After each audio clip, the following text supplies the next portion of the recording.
केवल इतना कहना चाहूँगा आपके सभी दर्शकों को, संसार भगवान से है, भगवान को न छोड़ो।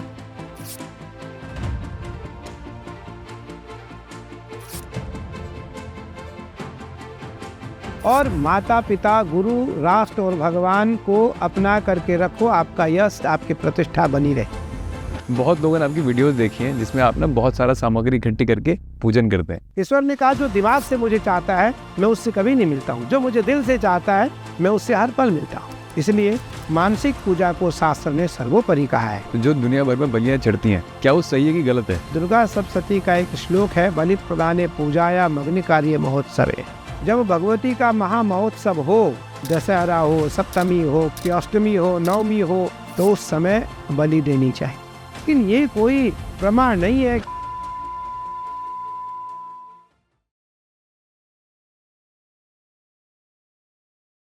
महाराज जी, पहले तो ओम नमः शिवाय, आपका स्वागत है इम्पैक्ट स्टोरीज में। तो फिर महादेव इनके जी बहुत सारा धन्यवाद, आपका आशीर्वाद है। मैं पहले तो वही बात हमने लास्ट पहले भी की थी हमने कि मैं चाहता हूँ कि हम इस बारे में बात करें। पहले आपने कैसे शुरुआत की और यहाँ तक कैसे चली सारी यात्रा आपकी? गंगा तरंग रमणीय जटा कलापम गौरी निरंतर विभूषित वाम भागम नारायण प्रियमनंग मदापहारम वाराणसी पुरपतिम भज विश्वनाथम शंकरम शंकराचार्यम केशवम बादरायणम सूत्रभाष्यकृतौ वंदे भगवन्तौ पुनः पुनः। ईश्वरो गुरुरात्मेति मूर्तिभेद विभागिने व्योमवत् व्याप्त देहाय दक्षिणामूर्तये नमः। अंकित जी, जो सवाल है वो केवल मेरे लिए नहीं, मुझे लगता है देश के संपूर्ण संन्यास परंपराओं के लिए। संन्यास परंपरा में और संत समाज में यह संवाद जरूर जाना चाहिए कि हमारे यहाँ जो बाल्यकाल सन्यासी हैं, जो बाल्यकाल साधु हैं बचपन से, उसका बहुत महत्व है। मुझे लगता है मैं 6 वर्ष की अवस्था में घर से आया, अपनी माँ की आज्ञा से काशी आया और काशी में बड़े बड़े महापुरुषों के साथ में रहा। अयोध्या आया, अयोध्या में बड़े बड़े महापुरुषों के साथ रहा। फिर नासिक गया, नासिक में बड़े बड़े महापुरुषों के साथ रहा। और पुनः अग्नि अखाड़े में मेरे एक बहुत उच्च कोटि के देश के साधु थे, उनसे मेरी दीक्षा हुई और मैं नैष्ठिक ब्रह्मचर्य की दीक्षा लिया। 6 वर्ष की अवस्था से आज 47 साल की अवस्था तक मैं महादेव की सेवा में और भगवती की सेवा में, माँ गायत्री की सेवा में रहा। क्योंकि संन्यास परंपरा का जो जीवन है वो निसंदेह धर्मावलंबी है। धर्म का अवलंबन करके, धर्म की चोला ओढ़ करके, धर्म की परंपराओं को अपना करके हमें कर्मकांड को अपनाना पड़ता है, परंपराओं को साकार करने के लिए। मैं आज भी, क्योंकि आज मैं संन्यास परंपरा का सर्वोच्च पद पर हूँ, संन्यास परंपरा का सर्वोच्च पद पर हूँ और अखाड़े की सर्वोच्च पद पर स्थापित हूँ। मैं आज की बात नहीं, मैं आज से 25 वर्ष, 30 वर्ष, 32 वर्ष पीछे की बात बता रहा हूँ। बहुत गरीब का जीवन था, बहुत गरीबी का जीवन था और विद्यार्थी काल था सन्यासी में। संत जीवन में गरीब का काल चल रहा था, गरीब काल चल रहा था मेरे लिए। लेकिन उस समय भी मैं धर्म से कभी च्युत नहीं हुआ, मैं परंपरा से कभी च्युत नहीं हुआ, परंपराओं को कभी नहीं छोड़ा, अनुष्ठान का कभी त्याग नहीं किया, हनुमान जी का कभी त्याग नहीं किया, महादेव का कभी त्याग नहीं किया। विषम परिस्थिति में भी मैंने हवन किया, लोगों से घी लकड़ी मांग करके भी मैंने दैनिक हवन किया। मैंने 24 वर्षों तक दैनिक हवन किया, नित्य हवन किया, 2 समय, रात्रि और प्रातः। रात्रि में 12 बजे से 2:30 बजे तक और प्रातः 5 बजे से 7 बजे तक नित्य का हवन था 24 वर्ष तक। मुझे लगता है कि उस हवन के प्रभाव के कारण, जप के प्रभाव के कारण आज मैं संन्यास परंपरा का सर्वोच्च पद पर स्थापित हुआ।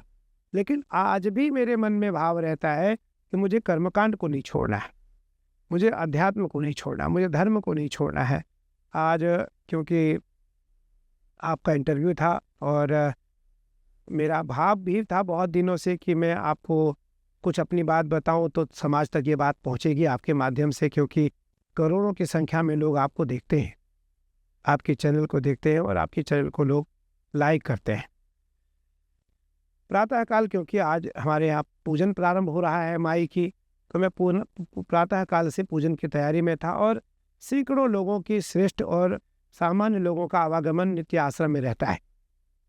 मैं सन्यासी होने के नाते, परंपराओं का आचार्य होने के नाते मैं आपको अपने बीते हुए काल की बात इसलिए बताना चाहता हूँ कि जीवन छोटा और बड़ा, निर्धन और धनवान एक सामान्य विषय है, सामान्य विषय है।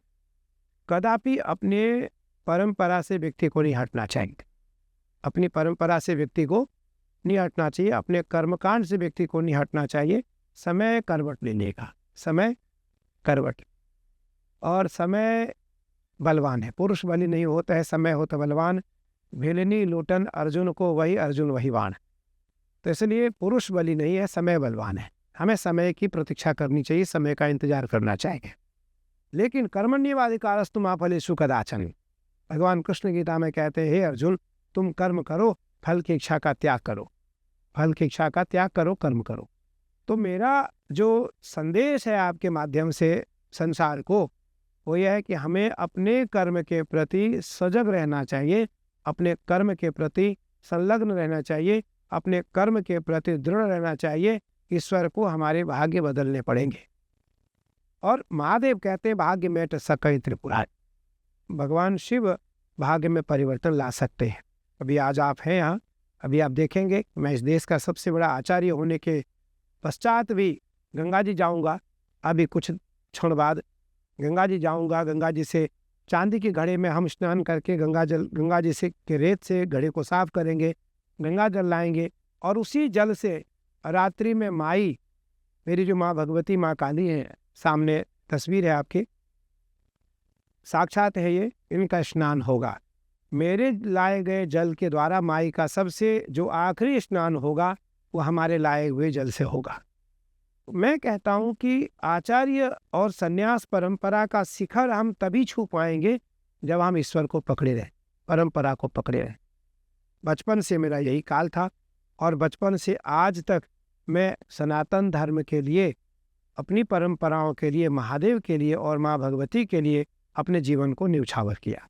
आज उसका ही परिणाम है कि ज्ञान मार्ग से, भक्ति मार्ग से, उपासना मार्ग से, कर्म कांड मार्ग से और संबंध मार्ग से भगवती ने मुझको सबसे ऊपर रखा, महादेव ने सबसे ऊपर रखा।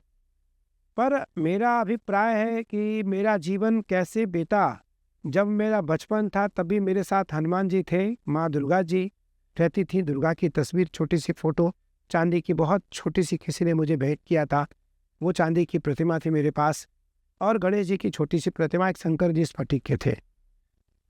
मुझे नहीं कभी याद होगा कि किसी भी दिन उनका पूजन मुझसे छूटा हो, उस काल में भी और वर्तमान में। इसलिए बचपन से आज तक मुझे किसी चीज का अभाव नहीं हुआ और ना ही हमने अपने स्वभाव को बदला। मुझे अभाव भी नहीं हुआ, हमने अपने स्वभाव को भी नहीं बदला। इसलिए अभाव से व्यक्ति स्वभाव को बदल देता है, प्रभाव से व्यक्ति स्वभाव को बदल देता है। तो जब अभाव और प्रभाव में व्यक्ति स्वभाव को नहीं बदलता है, तब ईश्वर उस पर कृपा कर देता, ईश्वर की उस पर कृपा हो जाए। अब आज हम हरिद्वार में बैठे हैं, ये हरिद्वार नाम आया कहाँ से? हरिद्वार क्योंकि हरि और हर का द्वार है। अच्छा, हरि और हर का द्वार है। इसको वैसे तो शाब्दिक रूप से हरिद्वार कहते हैं, हरिद्वार, हरि और हर का द्वार है ये, क्योंकि हरि भगवान विष्णु बद्रीनाथ जी में विराजते हैं, 4 धामों में से एक धाम है। हर महादेव, केदारनाथ भगवान 12 ज्योतिर्लिंगों में से एक हिमखंड का ज्योतिर्लिंग है। और उत्तराखंड के जो 4 धाम हैं उसमें गंगोत्री, यमुनोत्री, बद्री और केदार, ये 4 धाम। तो इन चारों द्वारों का, चारों स्थानों का जो द्वार है वो हरिद्वार है। और गंगा का जो अवतरण हुआ वो गंगा सबसे पहले हरिद्वार में आई। दशम्याम शुक्ल पक्षे तो ज्येष्ठ मासे बुधे हनि अवतीर्ण हनिष्यामि विप्रचित्तांश विप्रयतः, स्कंद पुराण का श्लोक है। और स्कंद पुराण में भगवती गंगा के लिए प्रकट का श्लोक दिया है कि दशम्याम शुक्ल पक्षेतु, तिथि 10वीं, शुक्ल पक्ष, ज्येष्ठ मास, दिन बुधवार दशम्याम शुक्ल पक्षे तो ज्येष्ठ मासे बुधे हानि अवतीर्ण हनिष्यामी। आया है कि 10वीं तिथि शुक्ल पक्ष ज्येष्ठ मास प्रातः काल 3:15 पर हरिद्वार में गंगा अवतरित हुई। गंगा हरिद्वार में अवतरित हुई किसके लिए? विप्रचित्तांशु, सभी जो सज्जन लोग हैं उनके दुख का दमन करने के लिए, उनके दुखों को हरने के लिए गंगा हरिद्वार में आकर के प्रकट हुई। इसलिए गंगा तो 2500 कुछ किलोमीटर बहती है, लेकिन गंगा का जो महत्व हरिद्वार में है वो महत्व भारत में और कहीं नहीं है। इसलिए हरिद्वार का नाम पड़ा कि हरि का दर्शन करने के लिए व्यक्ति को हरिद्वार आना ही पड़ेगा। और सप्तपुरियों में से तीसरी पुरी है अयोध्या, मथुरा, माया, काशी, कांची, अवंतिका, पुरी, द्वारावती चैव सप्तेता मोक्षदायिका। ये 7 पुरियाँ हैं। 7 पुरियों में सबसे पहले अयोध्या है, फिर मथुरा है, वृंदावन, फिर मायापुरी है।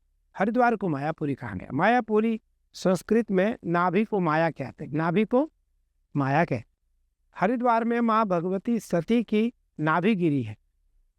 हरिद्वार में माँ भगवती पार्वती की नाभि गिरी है सती की, उस कारण हरिद्वार को मायापुरी कहा जाता है। और इसे पंचपुरी भी कहा जाता है। हरिद्वार को पंचपुरी भी कहा जाता है। इसलिए कहा जाता है कि हरिद्वार में भारत के जितने भी श्रेष्ठ विद्वान हैं वो सब के सब हरिद्वार हैं। और यहाँ के जो सन्यासी हैं उनको राजऋषि कहा जाता है। राजऋषि, क्योंकि हर सन्यासी के शिष्य राजा हैं। यहाँ का हरिद्वार का रहने वाला जो सन्यासी है वो हर राजाओं को दीक्षित करने में समर्थ। इसलिए यहाँ के शिष्य, यहाँ की परंपरा को, यहाँ के सन्यासियों को राजऋषि कहा जाता है। जैसे जिस आश्रम में आप बैठे हैं ये अनादिकाल की दक्षिणकाली सिद्धपीठ है। देश के जितने भी श्रेष्ठ राजा थे वो सब इस आश्रम से दीक्षित थे। इसलिए इस आश्रम की परंपरा राजघरानों में सर्वोपरि है। या वो नेपाल का राजा हो, या वो कश्मीर का नरेश हो, दरभंगा नरेश हो, जयपुर नरेश हो, या वो उदयपुर नरेश हो, जोधपुर नरेश हो, पन्ना की महारानी हो, टीकमगढ़ के राजा हो, सब यहाँ से दीक्षित है। सब यहाँ से दीक्षित है। इसलिए हरिद्वार के जो सन्यासी है उनको राजऋषि कहा जाता है, उनको राजऋषि कहा जाता है। और वो सब के सब न्याय, वेदांत, दर्शन, प्रस्थानत्रयी, ब्रह्मसूत्र, गीता, भागवत, रामायण, वेद इत्यादि के सन्यासी विद्वान होते हैं। लेकिन आज की परंपरा धीरे धीरे समाप्त इसलिए हो रही है कि गुरुकुल धीरे धीरे बंद हो रहा है। गुरुकुल धीरे धीरे बंद हो रहा है। मेरी इच्छा है कि हर आश्रम से संबंधित एक गुरुकुल हो, हर आश्रम से संबंधित एक गुरुकुल हो, और उस गुरुकुल से संबंधित हजारों की संख्या में गरीब बच्चे, सनातनियों के, हिंदुओं के गरीब बच्चे आकर वेद पढ़ें। और जो वर्तमान की शिक्षा पद्धति है, वर्तमान की शिक्षा प्रणाली है, आधुनिक शिक्षा प्रणाली को भी बढ़ावा दिया जाए। आधुनिक शिक्षा प्रणाली को भी बढ़ावा दिया जाए, जिससे कि हमारे बच्चे केवल वेद, संस्कृत और कर्मकांड ही नहीं पढ़ें, उन्हें कंप्यूटर और साइंस का भी ज्ञान हो, संस्कृत अंग्रेजी का भी ज्ञान हो, जिससे कि वो दुनिया के हर देशों में जाकर अपनी बात रख सकें। इसलिए वो तभी संभव होगा जब वो बचपन से साधु। मेरे लिए तभी संभव हुआ क्योंकि मैं बचपन से साधु बन, और उस बचपन से साधु बनने का कई फल हैं, कई प्रकार का फल इसलिए है कि हमें हर चीज़ की जानकारी नज़दीक से होती है। तो इसलिए मेरा जो काल बीता वो बचपन से बीता। और सन्यासी अपने पूर्व घर को नहीं जाता है, सन्यासी अपने बीते हुए काल को याद नहीं करता। सन्यासी का जो परिवार है वो पूरा वसुधा है, पूरी वसुधा है, वसुधैव कुटुंबकम, सारा संसार ही हमारा परिवार है। जो सनातनी है वही हमारा परिवार। उसके बाद उसका अपना निजी कोई परिवार नहीं होता। एक बहुत पहले आपने बात ही बताई थी, मैं दोबारा बताएं। आपने बोला था यहाँ पे भोलेनाथ भी आए थे जिन्होंने यहाँ पे आके स्नान भी किया था। हाँ बिल्कुल, आपने बहुत अच्छा कहा। और आज क्योंकि अमावस्या है, पितृपक्ष की आज अमावस्या है, आज पितृपक्ष का अंतिम दिन है। पितरों की कृपा के बिना जीवन आगे नहीं बढ़ सकता है। व्यक्ति कितना भी ईश्वर के नज़दीक हो, लेकिन यदि उसके पितर उसके ऊपर प्रसन्न नहीं है तो वो अपनी कामयाबी में कहीं न कहीं रुक सकता है, उसकी गाड़ी रुक सकती है। तो इसलिए आज पितृपक्ष का अंतिम दिन है और शक्तिपीठों पर नवरात्रि का पहला दिन भी है। रात्रि 11:05 पर अमावस्या समाप्त हो रही है। रात्रि 11:05 पर प्रतिपदा लग रहा है। तो जितने भी भारत में शक्तिपीठ है, उन शक्तिपीठों पर अमावस्या और प्रतिपदा की संधि में भगवती का महास्नान होता है।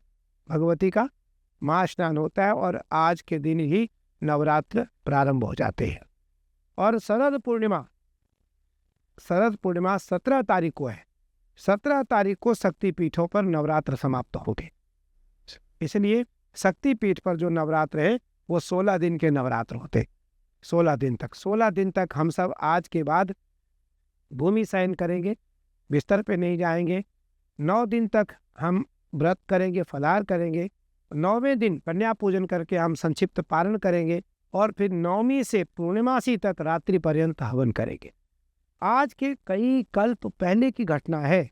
समुद्र मंथन के समय हलाहल विष निकला। समुद्र मंथन देवताओं और दानवों के संधि से समुद्र मंथन हुआ। समुद्र मंथन में सबसे पहले हलाहल विष निकला। उस हलाहल विष को देख करके देवताओं और असुरों में आपस में बहुत प्रकोप हुआ, बहुत भय उत्पन्न हुआ। इस हलाहल विष का सेवन कौन करेगा? जब तक हलाहल विष का कोई सेवन नहीं करता है तब तक समुद्र मंथन दोबारा प्रारंभ नहीं हो सकता। सबने भगवान से प्रार्थना किया, महादेव से। महादेव ने कहा, मैं विश्व कल्याण के लिए, सनातन परंपरा की रक्षा के लिए, आत्म कल्याण के लिए मैं इस विष का पान करूंगा। भगवान ने उस हलाहल विष का पान कर लिया और महादेव ने उस विष को अपने कंठ में रखा, क्योंकि भगवान ने उस विष को हृदय में नहीं लाए। भगवान के हृदय में भगवान राम रहते हैं, विष्णु रहते हैं, कृष्ण रहते हैं। विष का स्वरूप है विषैला, विष का स्वरूप है जहर, विष का स्वरूप है काला। भगवान ने कहा कि भगवान कोमल है, कृष्ण राम विष्णु कोमल है, विष कठोर है। अगर विष का अगर संबंध राम से हो गया तो हमारे राम कोमल है, वो कठोर हो जाए। भगवान शिव ने उस विष को पिया, विष को हलाल विष का पान किया और महादेव ने उस विष पान करके हलाल विष पी करके अपने कंठ पे रख। जलन होने लगी। विष का स्वभाव है जलन करना। विष ने भगवान शिव को भी कष्ट देना शुरू किया तो भगवान शिव इस घाट पर आकर के नहाते हैं और उस कारण यहाँ की गंगा जो है वो नीली हो। यहाँ जब आप नवंबर से जनवरी, फरवरी, मार्च, अप्रैल, मई तक गंगा देखेंगे तो हमारी गंगा आपको नीली मिलेगी और कांच जैसी है, बिल्कुल सफ़ेद है, बिल्कुल मतलब पारदर्शी गंगा है। लेकिन जब दूर से आप देखेंगे तो गंगा आपको नीली दिखाई पड़ेगी। गंगा का स्वरूप सफ़ेद है। यमुना नीली है, यमुना जी नीली है, लेकिन यहाँ हमारी जो नीलधारा की गंगा है वो नीली है और 900 मीटर गंगा दक्षिण वाहिनी है। इसलिए यहाँ दक्षिण काली स्थापित हुई। आज के लगभग 23वें मनवंतर में मेरी माई को स्थापित हुए यहाँ लगभग 450 वर्ष हो गए हैं, लेकिन माई को यहाँ आए लाखों वर्ष हो गए।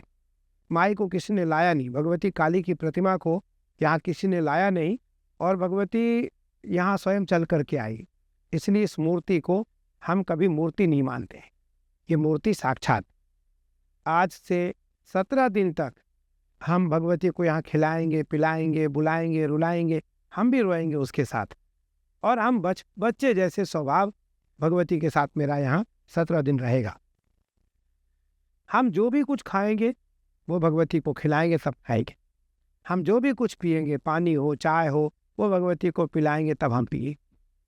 तो महादेव इस स्नान घाट पर आके नहाते हैं। नहाने के बाद महादेव के जलन शांत होता है और पुनः महादेव आकर भगवती के पास बहुत समय तक यहाँ बैठते हैं। कजरी वन है, इसका जो शुद्ध नाम है वो कजरी वन है। आज के 100 वर्ष पहले अंकित जी ये काजल जैसा काला था, इतना घनघोर जंगल था ये, लेकिन वातावरण बदलता गया तो धीरे धीरे जंगल कटता गया या समाप्त होता गया। और ये नीलगिरी पर्वत है। ये नील पर्वत है। पूरी पृथ्वी पर मैं आपको बता देना चाहता हूँ कि 3 नील पर्वत है। सबसे पहले हरिद्वार, फिर त्र्यंबकेश्वर महाराष्ट्र, त्र्यंबकेश्वर नीलगिरी पर्वत है, और फिर कामाख्या नीलगिरी पर्वत। कामाख्या वरदे देवी नील पर्वत वासिनी, 3 नील पर्वत है इस पृथ्वी पर। तो उसमें सबसे जो पहला पर्वत है वो जहाँ पे बैठे हैं, इस पर्वत का नाम है नील पर्वत, इसलिए इसको नीलधारा कहा जाता है। दूसरा त्र्यंबकेश्वर में नीलगिरी पर्वत, तीसरा कामाख्या में नील पर्वत। ये 3 नील पर्वत है। तो उस कारण महादेव इस घाट पर आके स्नान करते हैं, उस कारण इस घाट का नाम नीलधारा है। और ये महाश्मशान है। आज के 100 वर्ष पूर्व, तो 100 वर्ष पूर्व क्या, जब मैं यहाँ आया था 2007 में, तब भी ये महाश्मशान था। हमारे बिल्कुल बगल से पुल तक नित्य पार्थिव शरीर को संस्कार किया जाता था, यहाँ अग्निदाह किया जाता था। आपने बताया भी था कि काली माँ को जो चढ़ाया गया था, पहले मरे हुए लोगों को पहले जीवित किया गया, फिर उनको वापस उनकी बलि दी गई। बिल्कुल, बहुत ये भी, क्योंकि भी बहुत महत्वपूर्ण विषय है। कामराज गुरुजी इस पृथ्वी के वो साधु हैं जिनको अमर करने का अधिकार, जिस पर भी वो कृपा कर देंगे, जिसको वो चाहेंगे वो अमर हो जाएगा। कामराज गुरुजी का एक नाम अमरा गुरु है, अमरा गुरु, एक नाम उनका अमरा गुरु है। मध्य प्रदेश में 2 भाई हुआ करते थे, आल्हा और उदल। उदल मारा गया, आल्हा अमर है। आल्हा की पत्नी रानी मछला, कामराज गुरुजी ने आल्हा को दीक्षित किया और उन्हें अमर होने का वरदान दिया। उसके बाद कामराज गुरुजी ने रानी मछला, उनकी जो पत्नी थी, उनको भी दीक्षा दिया, उसे भी कामराज गुरुजी ने अमर किया। क्योंकि कामराज गुरुजी इस परंपरा के सर्वश्रेष्ठ महापुरुष थे, सर्वश्रेष्ठ महापुरुष थे। कामराज गुरुजी जब इस पीठ पर आए तो भगवती का उन्हें दर्शन हुआ और भगवती ने उनसे कहा कि एक मेरे लिए सुंदर मंदिर बनाओ। भारत का यह पहला मंदिर है जिसके अंदर भी श्रीयंत्र है और शिखर पर भी श्रीयंत्र आपने बताया था ये बात मुझे। शिखर पर भी श्रीयंत्र, कभी ऐसा होता नहीं है। शिखर पे कलश होता है, लेकिन कलश पर जब आप ड्रोन डाल आप भेज के देखेंगे तो आपको दिखेगा कि पहले श्रीयंत्र है, श्रीयंत्र के ऊपर कलश, स्वर्ण का कलश है, माई का स्वर्ण का कलश है, श्रीयंत्र के ऊपर कलश है। और जब माई के अंदर आप जाएंगे तो अंदर भी श्रीयंत्र है। तो माई के अंदर और माई के ऊपर श्रीयंत्र है। ये भारत का पहला स्थान है। कामराज गुरुजी जब इस मंदिर की स्थापना की तैयारी करते हैं तो माई का आदेश हुआ कि मेरी स्थापना नरमुंडों पे करो, जीवित नरमुंड पर। कामराज गुरुजी ने कहा जब जीवित नरमुंड पे कैसे हो सकता है। कामराज गुरुजी से भगवती कहती है कि आप तो तुम समर्थ हो लोगों को, मरे हुए प्राणियों को जीवित करने में, तो जितने इस महाश्मशान में लोग मरे हुए आते हैं उनको जीवित करो। तो कामराज गुरुजी ने 108 लोगों को जीवित किया, मरे हुए लोगों को, और फिर 108 लोगों की अपनी इच्छा से उनकी बलि हुई, माँ के लिए उन्होंने बलि दिया और उनके नरमुंडों पर भगवती की स्थापना हुई। इसलिए यह प्रत्यक्ष स्थान और जागृत स्थान साधकों के लिए माना जाता है। भारत के जितने भी उच्च कोटि के साधक हैं वो सभी इस स्थान से संबंधित हैं, जुड़े हुए हैं, परिचित हैं।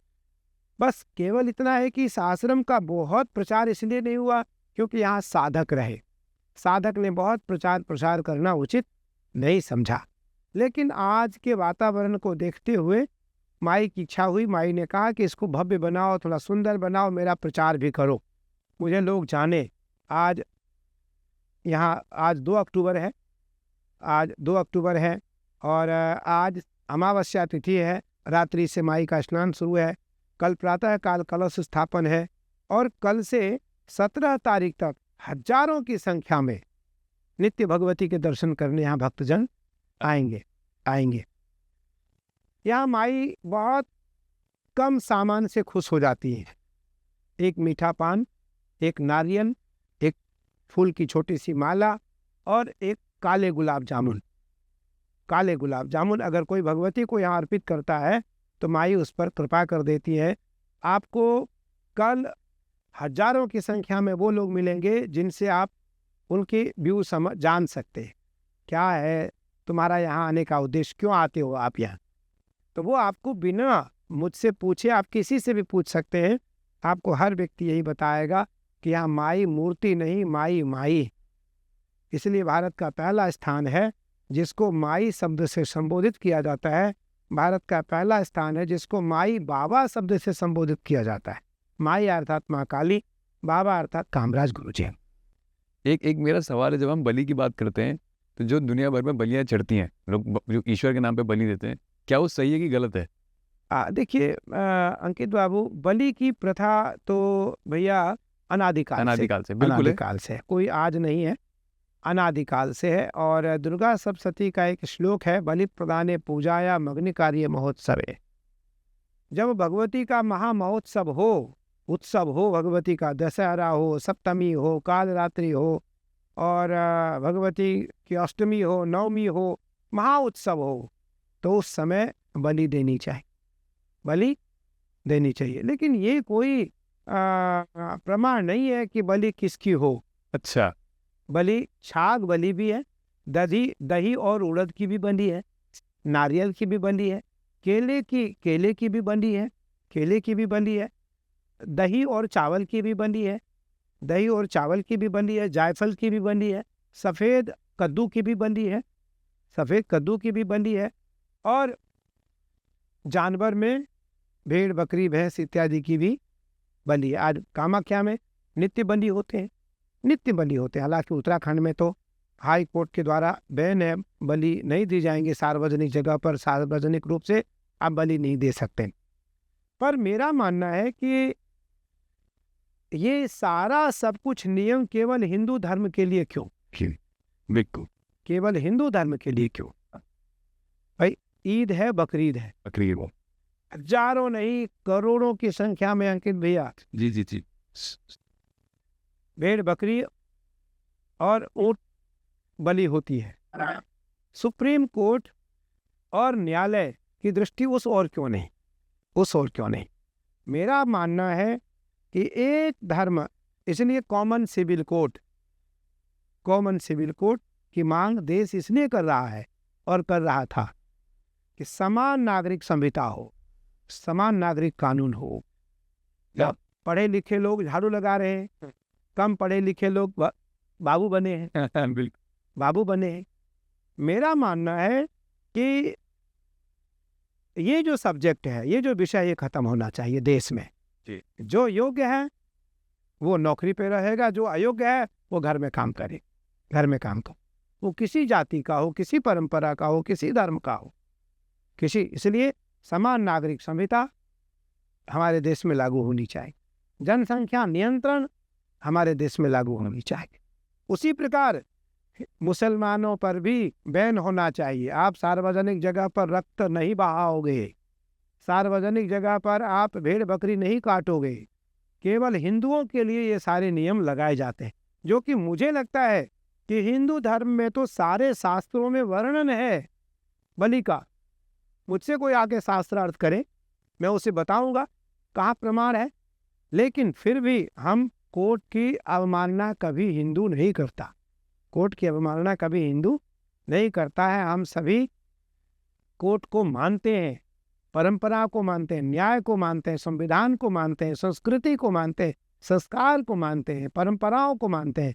उस कारण हाई कोर्ट में वारिन घोष चीफ जस्टिस थे, 2015-16 की बात है, और उन्होंने आदेश कर दिया उत्तराखंड में सार्वजनिक जगह पर बलि नहीं होगी, मना कर दिया गया, रोक दिया गया बलि।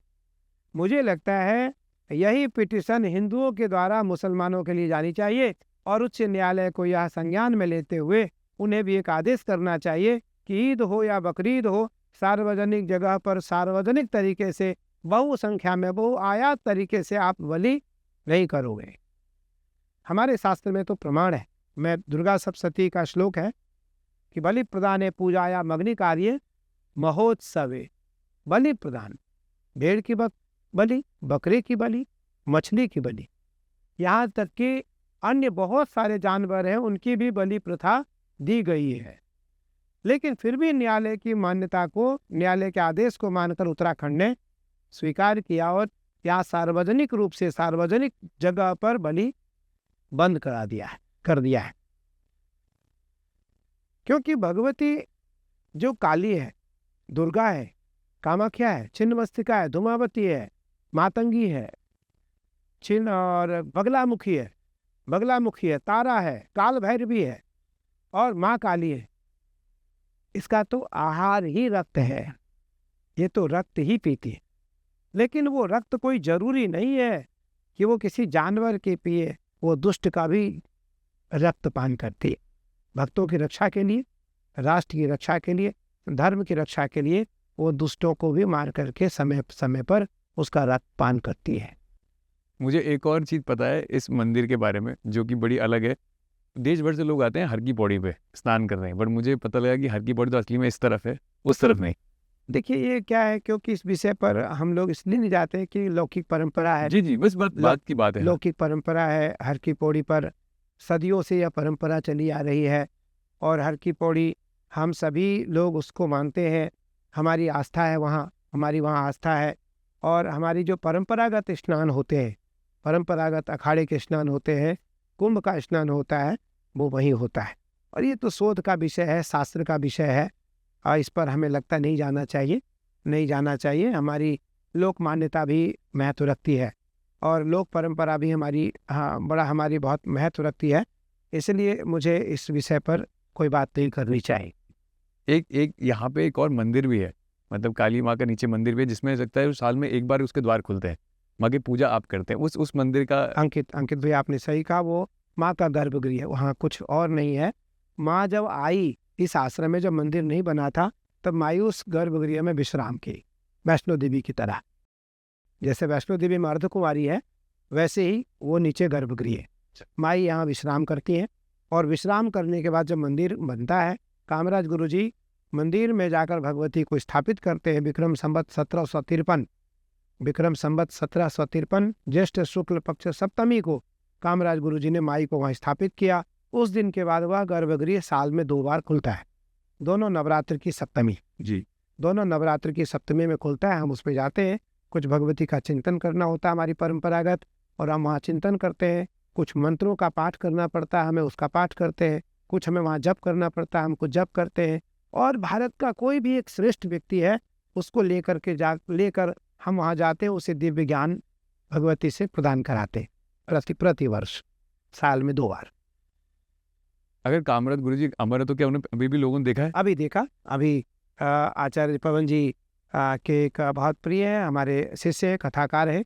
इस बार सावन में कामराज गुरुजी सुबह 5 बजे, हमारे आश्रम के बगल में ही एक नाला है, क्योंकि हमारा जो आश्रम है अंकित जी, ये राजा जी नेशनल पार्क से सटा हुआ है।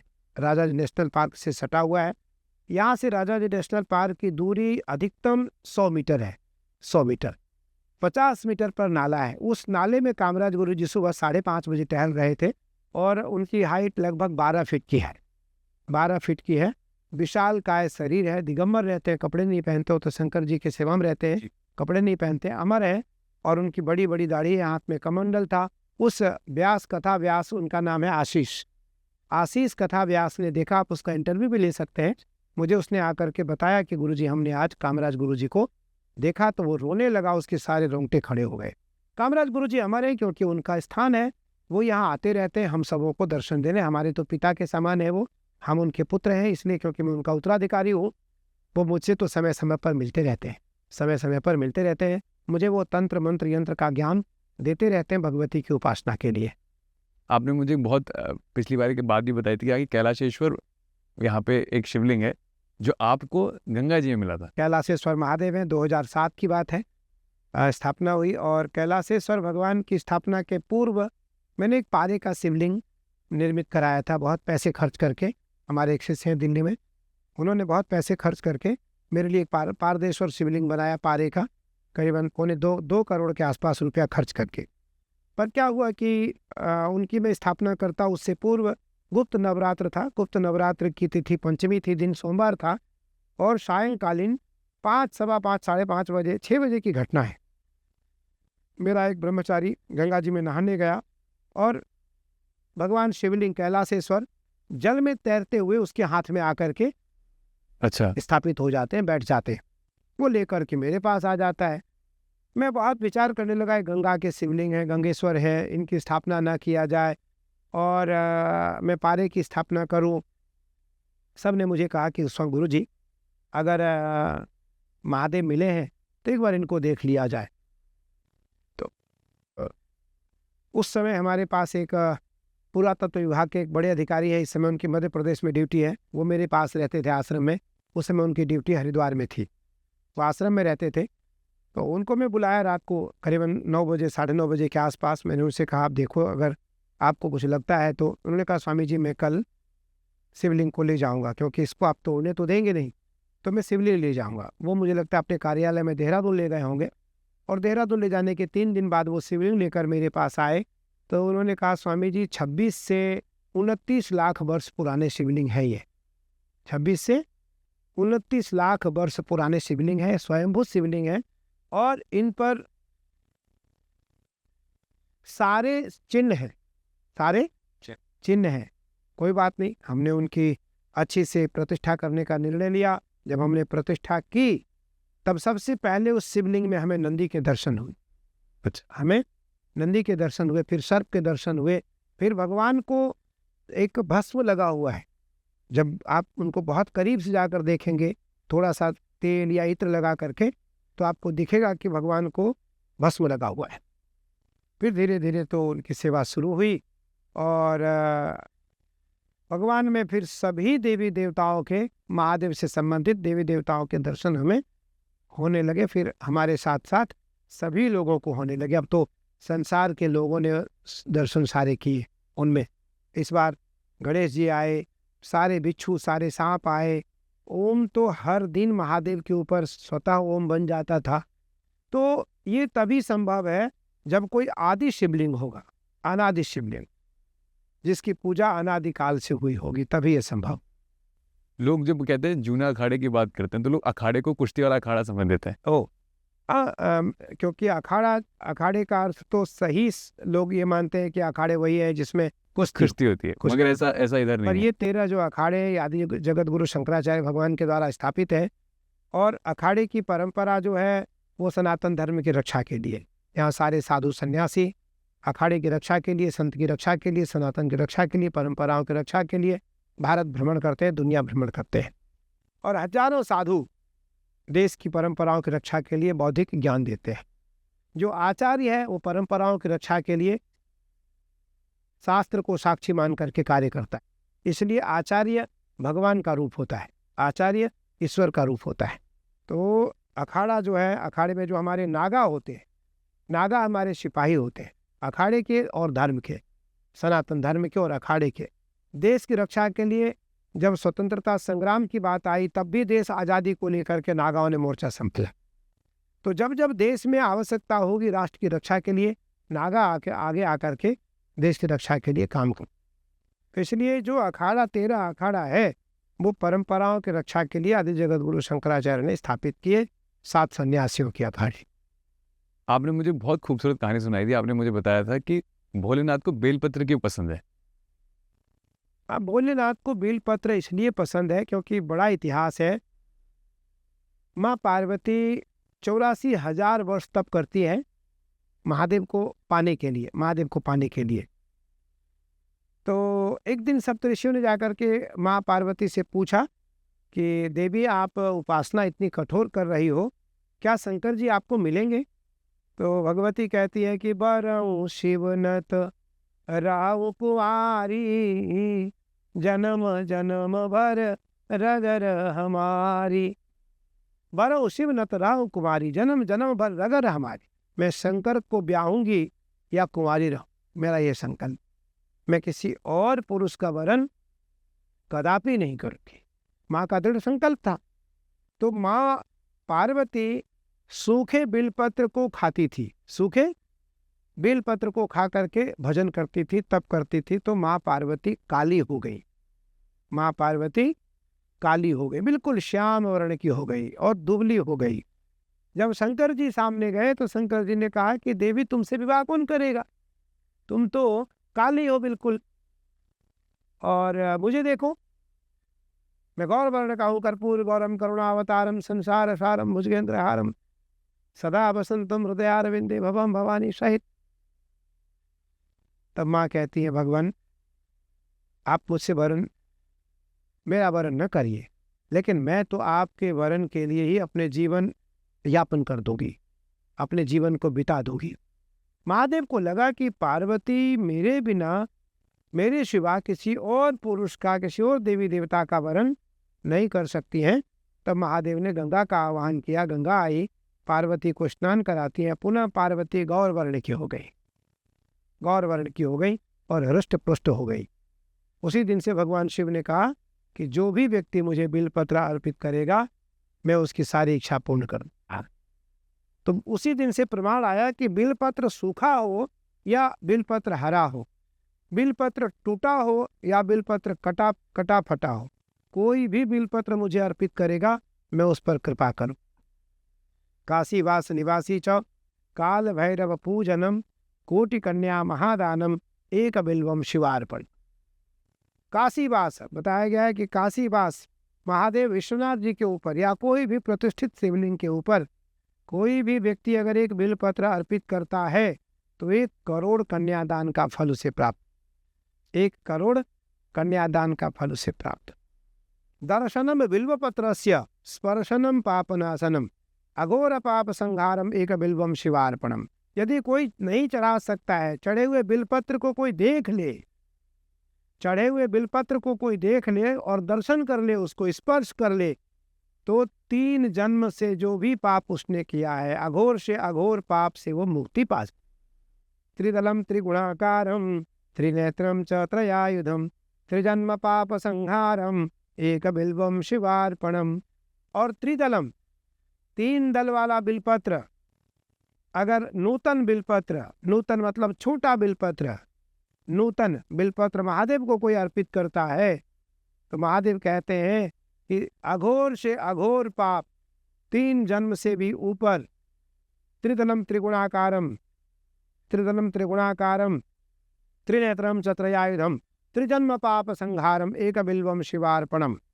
3 जन्म के अघोर से अघोर पापों से मैं उसे मुक्ति दे देता हूँ।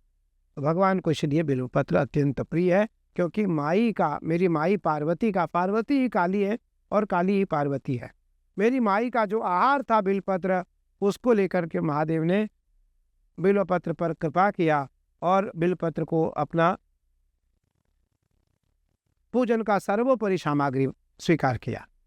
बहुत लोगों ने आपकी वीडियोस देखी हैं जिसमें आप ना बहुत सारा सामग्री इकट्ठी करके पूजन करते हैं, मगर मेरी और आपकी बात हुई थी, मैंने बोला अगर कोई गरीब आदमी हो और उसे ये पूजन करना हो, राजस भोग करना हो, तो आपने बताया था ऐसा नहीं है, मन से भी आदमी ये सब कुछ कर सकता है, जरूरी नहीं इतनी सामग्री हो उसके पास। बिल्कुल सही कहा आपने। देखिए, मेरा जो पूजन है, क्योंकि मैं तो महादेव के लिए मेरा जन्म हुआ है जी, मैं तो, मेरा सब कुछ अर्पित और समर्पित महादेव को है, माई को है, माँ भगवती काली और महादेव 2 के लिए मेरा जीवन अर्पित है।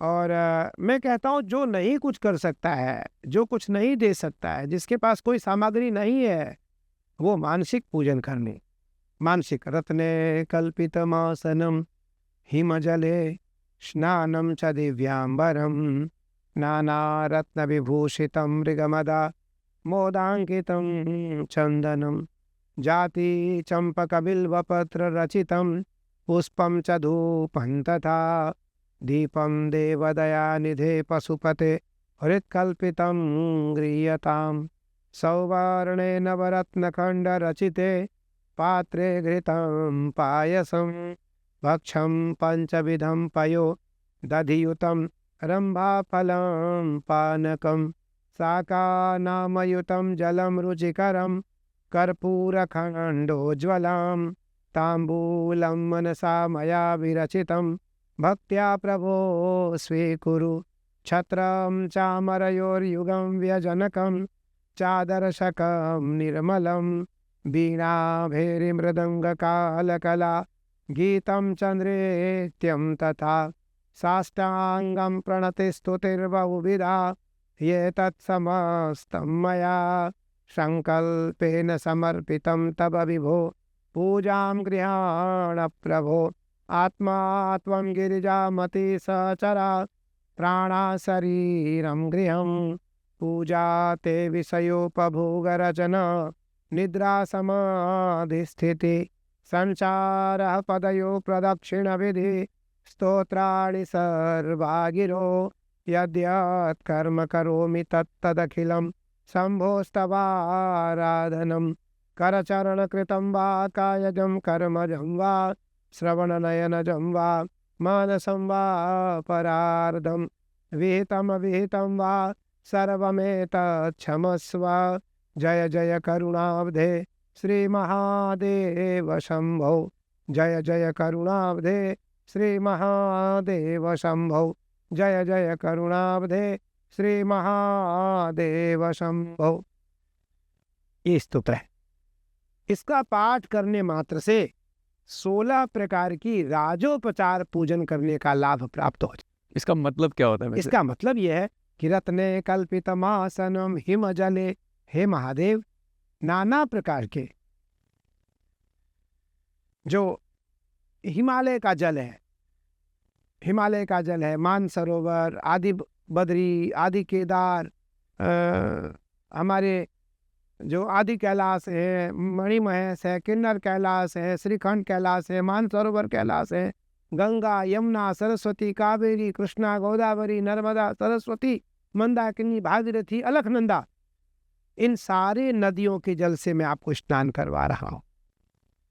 नाना रत्न विभूषितम मृगमदा मोदांकितम चंदनम। और हे महादेव नाना प्रकार के रत्नों से जड़े हुए कलश में इन सारे जलों को रख करके मैं आपको स्नान करा रहा हूं, आप स्नान करें, उसको दिव्य स्नान कहते हैं। उसके बाद महादेव रत्ने कल्पितमासनम हिमजले स्नानम च दिव्यांबरम नाना रत्न विभूषितम मृगमदा मोदांकितम चंदनम। और हे महादेव अभी आप जाइए, मैं तो कहूँगा आपसे कि आप जाएं, चंदन हमारा घिसा जा रहा है, उसकी भी एक शॉर्ट्स ले लीजिए आप, आपको पता लग जाएगा कि चंदन में क्या क्या मिलाया जा रहा है। तो चंदन में केसर है, कस्तूरी है, अंबर है, गंगाजल है, गुलाब जल है, मलियागरी चंदन है। इन 7 चीज़ों को मिला करके माँ भगवती के लिए चंदन तैयार किया जा रहा है। और वो चंदन करीबन अगर सामान्यतया हम देखें तो 1.5 लाख से 2 लाख रुपए के आसपास में एक कटोरी चंदन तैयार होगा। 2 लाख के आसपास एक कटोरी चंदन होगा, उसको कहते हैं दिव्य चंदन। दिव्य चंदन वो भगवती लगाएंगी। इस चंदन के लिए एक स्तोत्र आता है कि कस्तूरी तिलकम ललाट पटले वक्षस्थले कौस्तुभम नासाग्रे वरमोक्तिकम करतले वेणु करे कंकणम। देखिए मैंने आंखें बंद किया तो मेरी माई का छोटा सा रूप मेरे सामने आ गया। माई कह रही क्या कर रहे हो तुम, ये सब गोपनीय चीज है क्या? लेकिन अच्छा है, मैं कहता हूँ सनातनियों को पता लगना चाहिए, पता लगना चाहिए कैसा चंदन तैयार हो, साधु कैसे होते हैं। जो भगवान के भक्त होते हैं वो समर्पित कर देता है अपने संपूर्ण संपदा को ईश्वर के चरणों में। ईश्वर तभी उससे मिलता है, ईश्वर तभी उससे मिलता है, नहीं तो ईश्वर बड़े बड़े सेठों से मिलता, फकीरों से नहीं मिलता, झोपड़ी में रहने वाले संतों से नहीं मिलता। वो महल में रहने वाले, अटारियों में रहने वाले बड़े बड़े सेठ साहूकारों से ईश्वर मिलता, लेकिन कभी उससे न मिल करके झोपड़ी में रहने वाले संतों से, फकीरों से और भक्तों से भगवान मिलते हैं। नाना रत्न विभूषितम मृगमदा मोदांकितम चंदनम जाति चंपक। हे महाराज, हे महादेव, मैं जाति चंपक पुष्प जाति चंपक पुष्प और कमल, ब्रह्म कमल, नील कमल और कमल, इन सभी पुष्पों से मैं आपकी पूजा कर रहा हूं। जाति चंपक बिल्व पत्र। और हे महादेव नूतन नए नए बिलपत्र मैं आपको अर्पित कर रहा हूं। कोई सामान नहीं है, कोई सामान नहीं है वहां, सब मन में है, सब मन में है। महादेव सामने है, अंतर ध्यान में आंखें बंद है, महादेव सामने बैठे हैं। देखिए मैंने फिर आंखें बंद किया, मेरी माई छोटी सी रूप में मेरे सामने वापस उन माई का स्वरूप आया है। इसका परिणाम यह है कि भक्त के बस में भगवान होते हैं। भगवान, मैं जो कह रहा हूं आपसे, ये मैं कोई यहाँ से तो कह नहीं रहा हूं, यहाँ से क्या जी। साधु कभी यहाँ से बात नहीं करता है। यहाँ से बात करने वाले वो लोग होते हैं जो दिमाग से काम लेता हो। साधु कभी दिमाग से नहीं, दिल से काम लेता है। साधु के पास दिमाग कम होते हैं तभी वो साधु बनता है, नहीं तो आपकी तरह मीडिया में जर्नलिस्ट बनता जर्नलिस्ट बन। तो साधु कभी दिमाग से काम नहीं लेता है, साधु दिल से काम लेता है, इसलिए ईश्वर उससे मिलते हैं। ईश्वर ने कहा जो दिमाग से मुझे चाहता है मैं उससे कभी नहीं मिलता हूँ, जो मुझे दिल से चाहता है मैं उससे हर पल मिलता हूँ, मैं उससे हर पल मिलता हूँ। तो जाति चंपकबिल्वपत्र रचितम स्नानम च दिव्यांबरम, जाति चंपकबिल्वपत्र रचितम पुष्पम च धूपम तथा। और हे महादेव, जो सुगंधित धूप है वो मैं आपको दिखाने जा रहा हूं। दीपम तथा, और हे महादेव, गैया की घी की दीपक जला करके मैं आपको उस दीप आपके सामने रखने जा रहा हूं। दीपम तथा जाति चंपक बिल्वपत्र रचितम पुष्पम च धूपम तथा दीपम देवदया निधे पशुपते हृत्कल्पितम गृह्यताम। महादेव, स्वर्ण की कटोरी में गाय की घी भर करके मैं उसमें दीपक जला करके आपके सामने रख रहा हूँ, आपके सामने रख रहा हूँ। पात्रे घृतम पायसम, और हे महादेव, स्वर्ण की कटोरी में, कटोरे में, कटोरी नहीं कटोरे में, कटोरी छोटा होता है, कटोरा बड़ा होता है, उस बड़े कटोरे में गैया की दूध से बनी हुई खीर में आपको अर्पित कर रहा हूं, आपको भोग लगा रहा हूं। पात्रे घृतम पायसम भक्ष्यम पंचविधम, और हे महादेव, जो पंचमेवा होते हैं, पंचमेवा, उसमें छुहाड़े, बादाम, मखाना, किशमिश और मिश्री अगर नहीं रखते हैं तो मिश्री की जगह नारियल, ये 5 चीज होते हैं। ये 5 पंचगव्य हम आपके सामने रख रहे हैं, जो पंच खाद्य है, आप इसे स्वीकार करें। पात्रे घृतम पायसम भक्ष्यम पंचविधम पयोदधियुतम रंभा फलम पानकम। हे महादेव, हिमालय का रंभा फल जो आपको अत्यंत प्रिय है वो मैं आपको अर्पित कर रहा हूँ। रंभा फलम पानकम, महादेव, मैं रंभा फल आपको अर्पित कर रहा हूँ। इस प्रकार से भक्त जो है अपने ज्ञान मार्ग से आंखें बंद करके इस स्तोत्र को पढ़ता हुआ 16 प्रकार की राजोपचार पूजन से भगवती का और महादेव का पूजन कर। इसलिए मानसिक पूजा को शास्त्र ने सर्वोपरि कहा है, मानसिक पूजा को शास्त्र ने सर्वोपरि कहा। महाराज जी, और जगह तो मैंने सुना है 9 दिन के नवरात्रे मनाए जाते हैं, बट आपके यहाँ 15 दिन के नवरात्रे क्यों मनाए जाते हैं? शक्तिपीठ है, और शक्तिपीठ पर प्रतिपदा और अमावस की संधि से शरद पूर्णिमासी की रात्रि तक नवरात्र रहता है, अर्थात एक पक्षीय नवरात्र है, 15 दिन का एक पक्षीय। 2 पक्ष होते हैं मास में, शुक्ल पक्ष और कृष्ण पक्ष। एक पक्ष का नवरात्र भगवती का रहता है, और यहाँ आज रात्रि 11:05 से, अर्थात आप ऐसा मान लें कि 10:40 से 17 अक्टूबर रात्रि हवन समाप्ति की ओर जाएगा, और 18 को सुबह 7 बजे, 8 बजे, 7:30 बजे के आसपास हवन समाप्त होंगे। तो ये जो 15 दिन है, 15 दिन भगवती शयन नहीं करेंगी, 15 दिन भगवती का बिस्तर नहीं लगेगा। नहीं तो नित्य भगवती सामान्य व्यक्ति की तरह भगवती विश्राम करती हैं, शयन लगता है, भगवती के लिए दूध रखा जाता है, दूध तो भोग लगाए जाएंगे, लेकिन माई का शयन नहीं होगा, माई शयन नहीं करेंगी। उस कारण आश्रम में हम 17 दिन बिल्कुल शयन नहीं करेंगे, एक पल भी रात्रि में, एक पल, एक क्षण भी विश्राम नहीं करेंगे।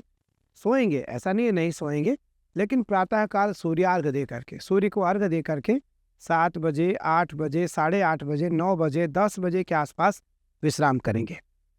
मेरा कहने का तात्पर्य कि ये जो परंपरा है ये केवल शक्तिपीठों पर जीवित रहा है, और शक्तिपीठ पर भी बहुत कम लोग इसको आज मना पा रहे हैं।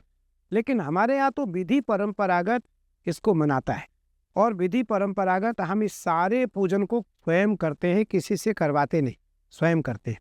अभी आप हमारे साथ गंगा जी चल रहे हैं, हमारे साथ देश के छोटे बड़े 7-8 लोग, सब लोग गंगा जल लाने के लिए हमारे साथ गंगा जी चल रहे हैं।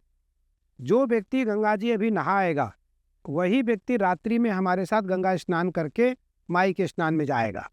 जो अभी हमारे साथ गंगा जी नहीं नहाएगा वो माई के स्नान में नहीं जाएगा, माई के स्नान में नहीं जाएगा। ये परंपरा सख्त इसलिए है क्योंकि अनुष्ठान तभी फलीभूत होता है जब अनुष्ठान में व्यक्ति संयम और नियम को पालन करता है, संयम और नियम का पालन करता है।